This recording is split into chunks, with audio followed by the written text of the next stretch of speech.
आप देख रहे हैं 9 भारत टीवी। उत्तर प्रदेश जनपद बलिया में उत्तर प्रदेश सरकार के कैबिनेट मंत्री संजय निषाद के एक बयान पर घमासान मच गया है। दरअसल निषाद पार्टी के राष्ट्रीय अध्यक्ष उत्तर प्रदेश सरकार में कैबिनेट मत्स्य मंत्री डॉक्टर संजय निषाद द्वारा बासडी विधानसभा के कार्यकर्ता सम्मेलन में बलिया के लोगों पर एक विवादित बयान देते हुए कहा कि बलिया के लोग अंग्रेजों के दलाल थे। इसके बाद बलिया में बवाल सा मच गया। वहीं करणी सेना के जिला अध्यक्ष कमलेश सिंह ने बलिया के लोगों को दलाल कहने वाले कैबिनेट मंत्री को घेरते हुए उनकी जीभ काट लेने व काटने वाले को 5,51,000 का इनाम देने का ऐलान भी कर दिया है और कहा है कि बलिया बागियों की धरती है। देश आज़ाद होने से पहले बलिया सेनानियों ने बलिया को आज़ाद किया था, लेकिन खुद ही दलाल मंत्री बलिया के लोगों को दलाल कहकर सुरक्षित चले गए और उन्होंने कहा कि मैं रहता तो उनके हाथ पैर तोड़ देता।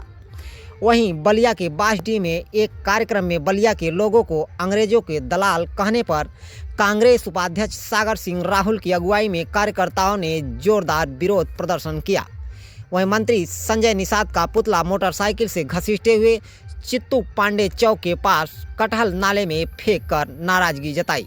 वहीं कांग्रेस नेता का कहना है कि यह बयान बलिया के सम्मान के खिलाफ है और मंत्री को तुरंत माफ़ी मांगनी चाहिए, वरना जनता इसका जवाब देगी। 9 भारत टीवी ब्यूरो रिपोर्ट, जनपद बलिया, उत्तर प्रदेश। कैबिनेट मंत्री संजय निषाद जी का एक बलिया का विवादित बयान सामने आ रहा है, क्या कहना चाहेंगे? अपना परिचय देते हुए बताएं।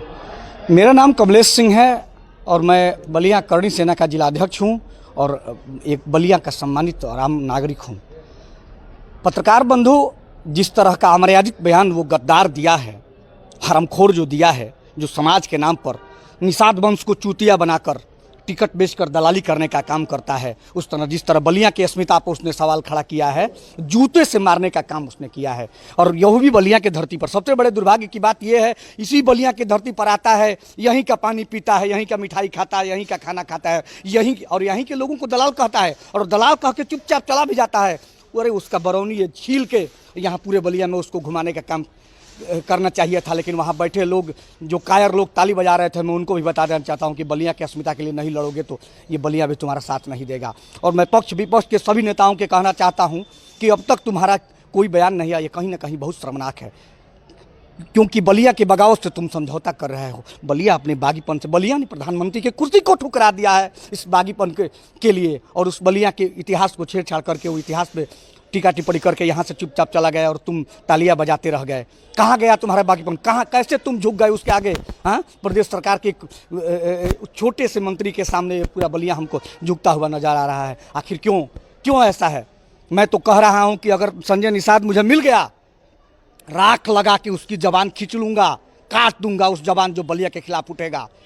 और अगर मैं नहीं काट सका तो मैं बलिया के नौजवानों को आगाह करता हूं और अंजाम तक पहुंचाने का आगाह करता हूं कि अगर वो उसका जवान काट कर लाते हैं तो मैं पूरे समाज से, बलिया के जनपद के एक नागरिक से 5,51,000 रुपये का पुरस्कार दूंगा, जो भी उसका बलिया का नौजवान उसका जवान काट कर लाएगा और उस बलिया के इतिहास उसको बताएगा, बलिया के बागीपन का एहसास उसे कराएगा। हाँ, वो बलिया को दलाल कहेगा जो खुद टिकट की दलाली करता है, जिसकी दलाली से जिसके घर का चूल्हा जलता है, वो बलिया को दलाल कहेगा। मैं उस दलाल मंत्री को बता दे रहा हूँ, अगर बलिया में उसने कदम रख दिया तो जूतों से उसका स्वागत करने का काम करूंगा, भले उसके लिए जो भी जिस रास्ते से मुझे गुजरना पड़े, जेल जाना पड़े, मैं जाने को तैयार हूँ, लेकिन उसको औकात उसकी बताऊंगा कि बलिया है क्या। भारत।